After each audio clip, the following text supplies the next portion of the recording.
Il faut être prêt à souffrir pour atteindre l'autre côté. Vous savez, l'autre côté de la souffrance est un tout autre monde dont les gens ne soupçonnent même pas l'existence. Depuis le tout début, la manière dont je suis devenu ce que je suis aujourd'hui, j'ai grandi en étant très faible, très peu sûr de moi. Quand j'étais enfant, je me suis beaucoup fait battre. Pas seulement physiquement, mais mentalement aussi. Mon père était alcoolique, donc il était très violent avec moi quand je grandissais. Pas seulement envers moi, mais aussi envers ma mère. Et à partir de là, dès mon plus jeune âge, mes fondations ont été fissurées. Donc avec ces mauvaises fondations, et une mère qui avait elle aussi de mauvaises fondations, je n'avais personne pour, vous savez, me faire comprendre les rouages, me montrer le chemin. Nous avions emménagé dans une petite ville de l'Indiana, à Brazil, dans l'Indiana. Et il y avait genre 5 familles noires là-bas. Donc il m'arrivait régulièrement de me faire traiter de nègre. Je n'avais pas beaucoup d'amis, mais vous savez, quand vous avez ce genre de fondation, la seule chose que vous voyez vraiment, c'est le négatif. Vous n'arrivez pas à voir les gens qui vous aiment. Tout ce que vous voyez, ce sont les gens qui ne vous aiment pas. Donc, avec le temps, cette fondation n'a fait que se fragiliser et se fragiliser. Et au fil des années, j'ai commencé à bégayer. J'ai eu beaucoup de problèmes avec les gens. Je souffrais d'anxiété sociale. J'ai copié tout au long de ma scolarité. J'avais des difficultés d'apprentissage, donc j'ai beaucoup triché à l'école. Et quand vous arrivez à ce stade de votre vie, et que personne n'est là pour vous aider, vous devez trouver des solutions. Donc, ce qui a fait de moi ce que je suis aujourd'hui, c'est essentiellement ces mauvaises fondations, et le fait de ne pas aimer ma situation. Et donc j'ai dû apprendre à réparer cette fondation complètement seul. Et ce qui se passe, c'est que vous devez vraiment développer une grande force mentale. Mais pour moi, la force mentale n'était pas suffisante. Pour moi, je devais vraiment développer un esprit insensible. J'avais donc une mentalité de victime. J'étais une victime. Je me disais que tout le monde autour de moi avait gâché ma vie. Mon père, la société, ma mère, peu importe ce que c'est. J'ai reçu les mauvaises cartes. Sauf que ce point de vue vous mène à une mentalité de victime. Et j'ai donc développé un moyen de surmonter cette mentalité de victime, qui est celui d'endurcir mon esprit. Ainsi, j'ai littéralement remodelé ma mentalité en surmontant toutes mes fautes. Et j'ai développé une éthique de travail qui est devenue, vous savez, tout simplement ce qu'elle est aujourd'hui. Et c'est ce qui me vaut aujourd'hui le titre de l'homme le plus résistant de la planète Terre. Je ne suis pas la meilleure personne du monde. Je ne suis certainement pas la plus intelligente. Je ne suis rien de tout ça. J'ai juste appris à surpasser absolument tout le monde autour de moi. Et c'est ce qui m'a mené là où je suis aujourd'hui.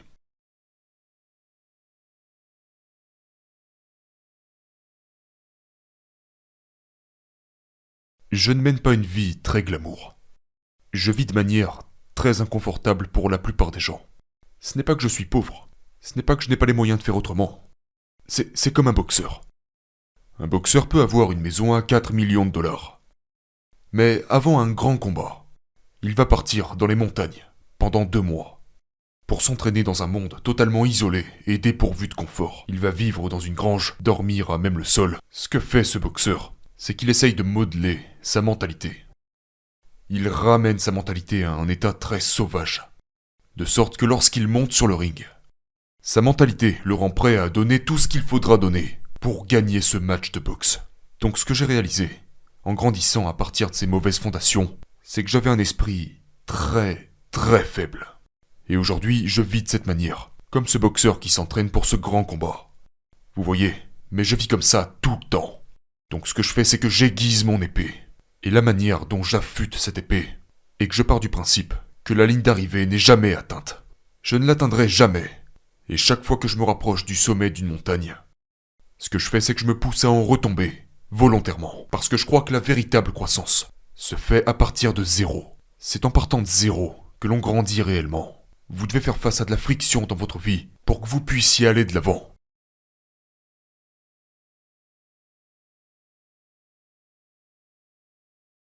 Aujourd'hui, beaucoup de gens disent de moi que je suis l'homme le plus résistant de la planète. Mais j'en suis arrivé là grâce à une éthique de travail sans fin. Aujourd'hui, nous vivons dans une société où la médiocrité est souvent récompensée. Genre, la médiocrité est presque la norme. Et à mes yeux, si vous vivez de cette façon, vous n'avez que ce que vous méritez. Disons que vous êtes à côté de 10 personnes. Ces 10 personnes sont toutes médiocres. Et vous battez ces personnes dans une course ou au travail ou peu importe.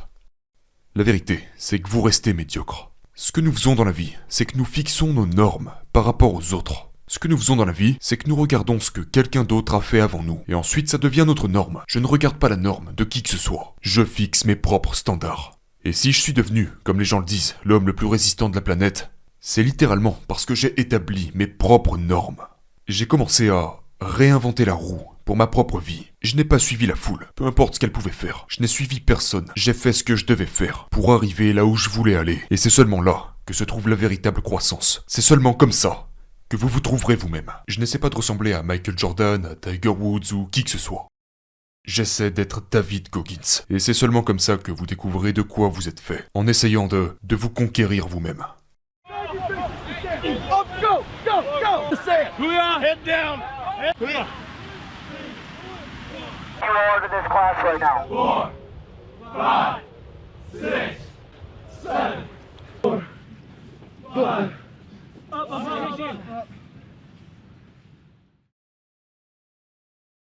Voici le conseil que je donnerais aux gens qui passent par une période difficile. Aujourd'hui, beaucoup de gens connaissent mon histoire. Je viens d'un milieu très très compliqué. Mais il faut être ouvert à ce sujet, comme par exemple sur les réseaux sociaux. Aujourd'hui, beaucoup de gens sont sur les réseaux sociaux. Et ce qu'ils font, c'est qu'ils vous montrent leur meilleur côté. Tout le monde sur les réseaux, chaque personne dans ce monde-là, si vous avez des amis, tout le monde a deux facettes. Nous avons ce côté que nous voulons que les gens voient. C'est notre meilleure facette. C'est notre meilleur côté. Mais nous avons aussi ce côté sur lequel nous ne travaillons pas. Et ce côté sur lequel nous ne travaillons pas est celui que nous voulons que personne ne voit. Sur les réseaux par exemple, tout le monde parle de leurs vacances, vous savez, genre, je compte aller là-bas, je suis ici, là c'est moi à la salle de sport, là c'est moi ici, là c'est moi là-bas. Ce que je fais personnellement, c'est que je mets en avant mon mauvais côté. Je veux que tout le monde sache que je suis ceci, ça et ça. Que je dois travailler sur toutes ces choses. C'est ok.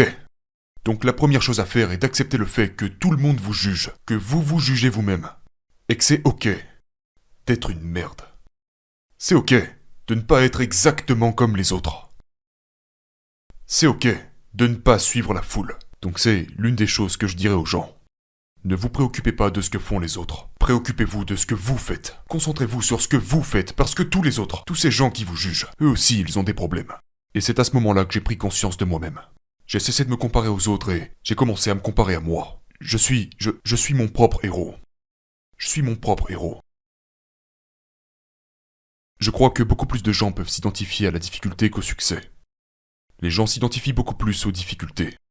Vous savez, je m'identifie beaucoup plus à une personne qui est en train de se sortir de la merde. La plupart d'entre nous dans ce monde sont des outsiders. Très peu d'entre nous se comptent parmi les 1%. Et quand je dis ces 1%, je parle de ces gens qui sont genre ces grands PDG, ces personnes qui sont les meilleurs basketteurs, les meilleurs golfeurs. Très peu de gens sont là-bas. Mais moi je m'adresse à tous ces gens qui sont entre le fond et le milieu, et qui essaient d'atteindre le sommet. Tout est une question d'éthique de travail. C'est pourquoi tout le monde aime l'histoire de Rocky.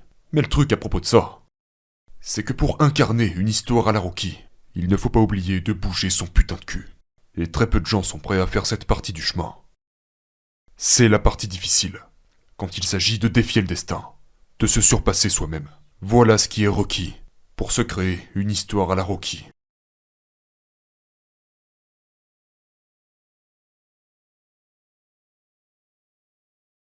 J'étais obsédé par les gens qui luttaient. Les gens qui étaient au fin fond des égouts. J'étais obsédé à l'idée d'observer ces gens. Et donc j'étais absorbé devant ce film. Rocky 1, 14e round. Et la raison pour laquelle ce round, précisément, et encore aujourd'hui, j'ai 43 ans aujourd'hui, encore aujourd'hui, ce film me donne les frissons. Parce que je me rappelle, quand j'avais 10, 11, 12 ans, je me rappelle la première fois que j'ai regardé ce film.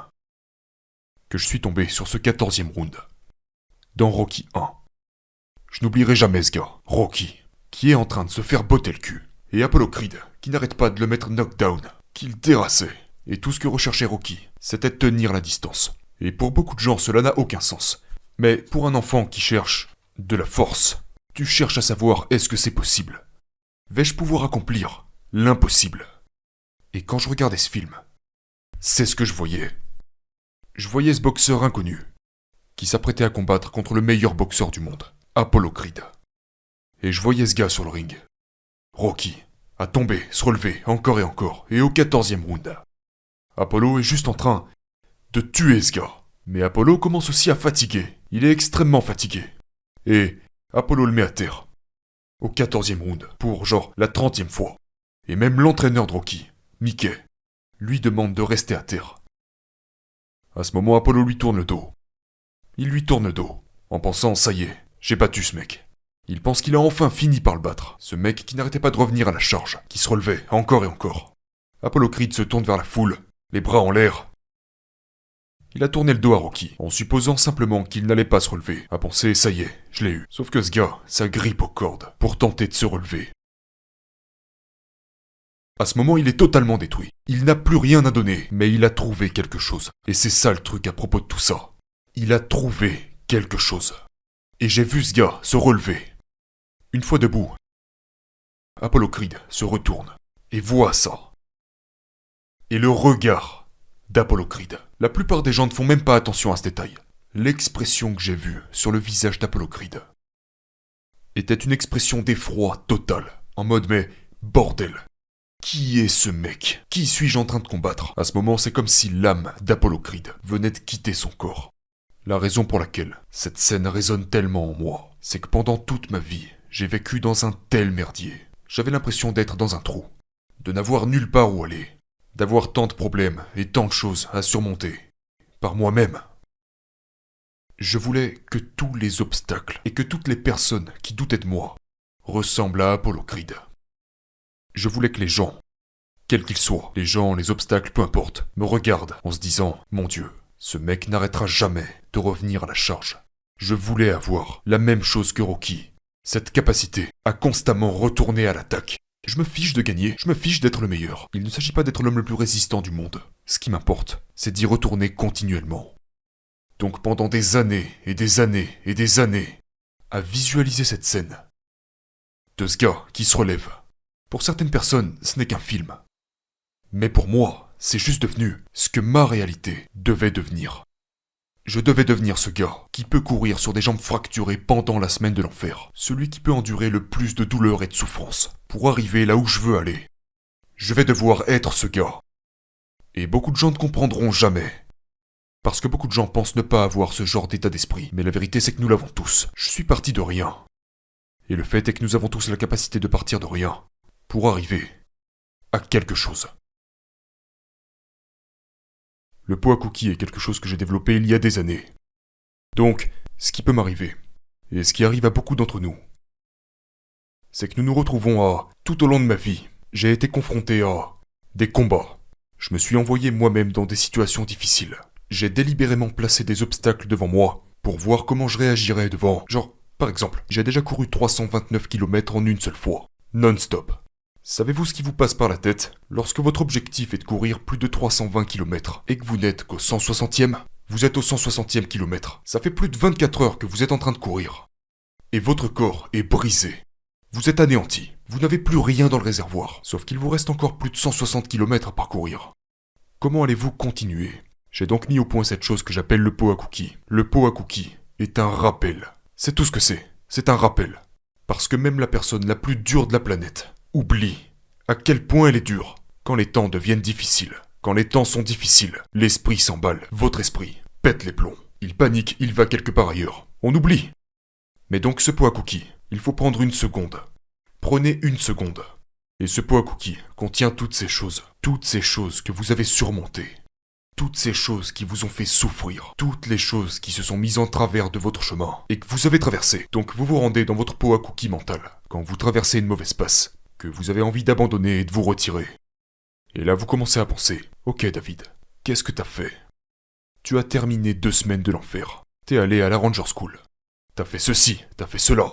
Il est là pour vous rappeler que vous êtes ce dur à cuire. Le pot à cookies c'est ça. Vous prenez une seconde. Lorsque vous êtes dans un environnement extrême, et que votre esprit et votre corps vous disent que c'est fini, il faut qu'on arrête.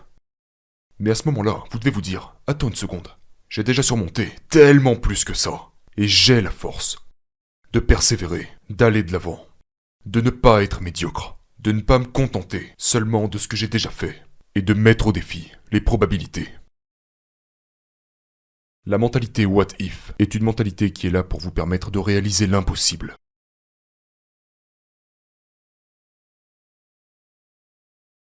Beaucoup d'entre nous dans ce monde ont déjà entendu des gens nous dire que nous ne pouvons pas faire quelque chose. Tu ne pourras pas y arriver. T'es trop petit, t'es pas assez beau, tu n'agis pas de la bonne manière, tu n'es pas assez intelligent. Et je me suis laissé freiner par ça une grande partie de ma vie. Je pesais 135 kilos. Je n'oublierai jamais, je pesais 135 kilos. J'étais passé de 80 à 135 kilos. Et mon but était de devenir un Navy SEAL. Objectif impossible. Et tous les recruteurs de la Navy qui m'ont vu m'ont dit ça. Sauf un. Chaque recruteur m'a dit « C'est pas possible, gars. T'es là, tu pèses 135 kilos. Et tu dois perdre tellement de poids, tellement vite. » Ils m'ont tous dit « Tu ne peux pas faire ça. » Sauf que je suis remonté dans ma voiture et je me suis dit « Et si j'y arrivais ? Et si je pouvais réaliser ce putain de miracle ? Comment je me sentirais à la toute fin si j'arrive à donner tort à toutes les probabilités ?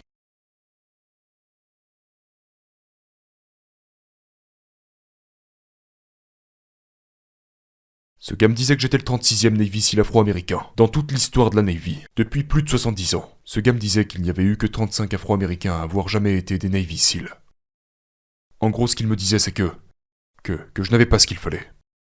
J'ai écouté ça et je me suis dit, et si je devenais le 36e ?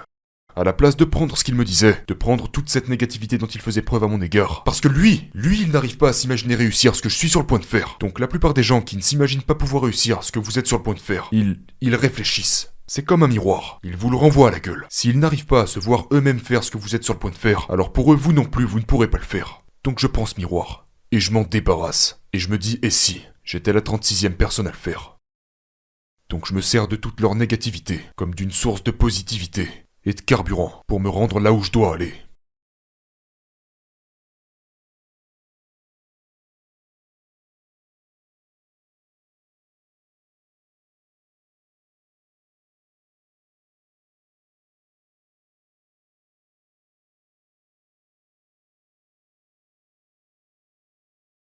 Ce qui me motive aujourd'hui, c'est de donner le meilleur de moi-même. Et c'est un voyage sans fin. Aujourd'hui, beaucoup de gens me traitent d'obsédé. C'est très bien, c'est probablement la vérité. Mais lorsque vous réalisez enfin, comme pour moi, j'ai eu des débuts très modestes, vous vous rendez compte que j'aurais pu littéralement abandonner, ne pas me lancer. J'aurais littéralement pu abandonner, et aujourd'hui, à 43 ans, je pourrais encore être cet homme de 135 kilos, en train de vaporiser des cafards. C'est vraiment incroyable que beaucoup d'entre nous marchons sur cette planète Terre, en étant qu'une fraction de ce dont nous sommes vraiment capables. Je me souviens ce que j'étais quand j'avais 24 ans, et aujourd'hui je me dis que ça aurait pu être mon 100% si j'avais choisi la voie avec le moins de résistance. Ça aurait pu être mon 100%, ne sachant jamais que dans ce corps de 135 kilos, ce gamin qui ne savait même pas lire, toutes ces choses, bégaiement, manque de confiance, etc., pouvait devenir cette personne qui a validé presque toutes les formations d'opérations spéciales au monde, qui a battu plusieurs records du monde et qui continue de grandir. J'ai fini par réaliser que j'en laissais tellement sur la table. J'en laissais tellement sur la table, ne sachant jamais qu'à l'intérieur de ce gars obèse se trouvait cette personne. Et une fois que vous enlevez cette croûte, que vous pelez ces couches, que vous entrez au plus profond de vous-même et que vous voyez qui vous êtes vraiment, vous ouvrez votre esprit à un tout autre monde.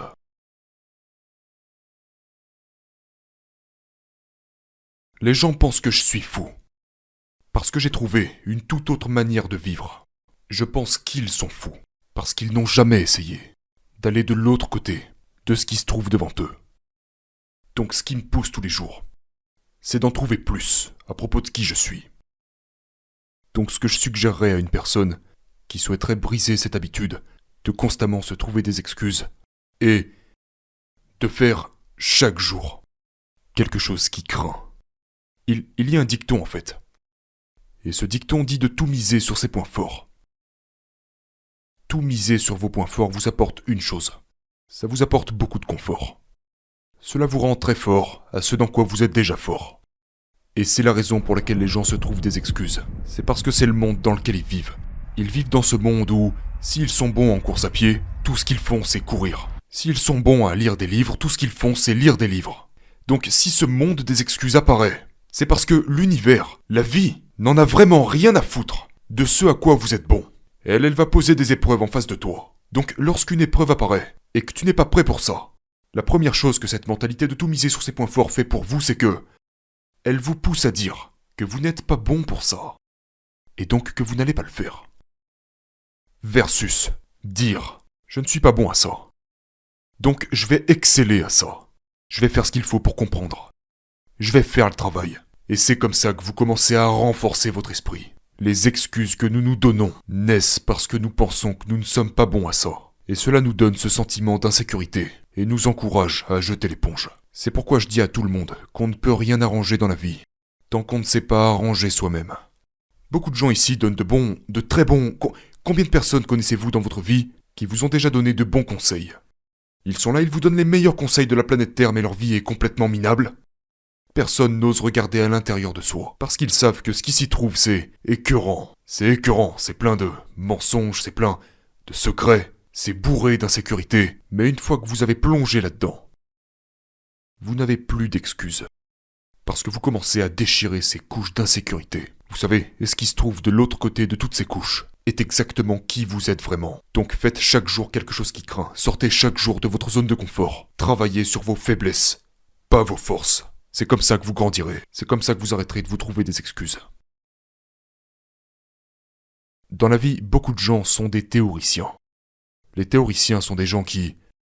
Ça pourrait être ce gars dans son coin qui passe ses journées à la bibliothèque. Et ce gars est un maître de l'esprit. Ce gars est un super savant. Il a tout compris à l'esprit en tant que théoricien.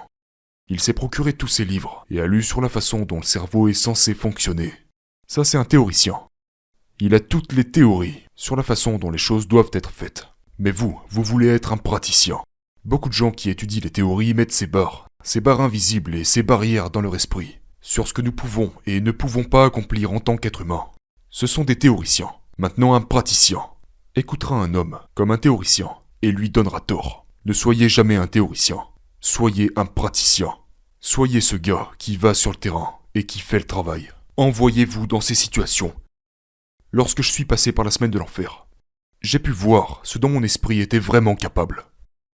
Une semaine de l'enfer, c'est 130 heures. À l'heure 48 ou 72, ton esprit est complètement noué. Vous ne comprenez pas ce qui vous arrive. Un théoricien me dirait ce qu'il pense qu'il va se passer. Un praticien plonge dans la souffrance. Et pendant qu'il souffre, c'est pendant qu'il souffre qu'il écrit son livre. Il est très facile d'écrire un livre quand on est dans une belle librairie, chauffée à 22 degrés, à tourner des pages.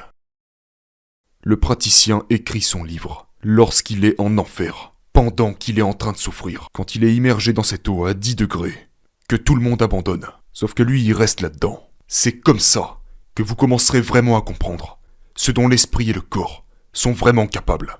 Ne lisez pas de livres à ce sujet, ne lisez pas ce qu'un autre homme a écrit. Envoyez-vous vous-même dans cet environnement, et voyez comment vous commencez à vous parler à vous-même, dans les pires situations. Et c'est ainsi que l'on commence à développer un véritable dialogue avec soi-même.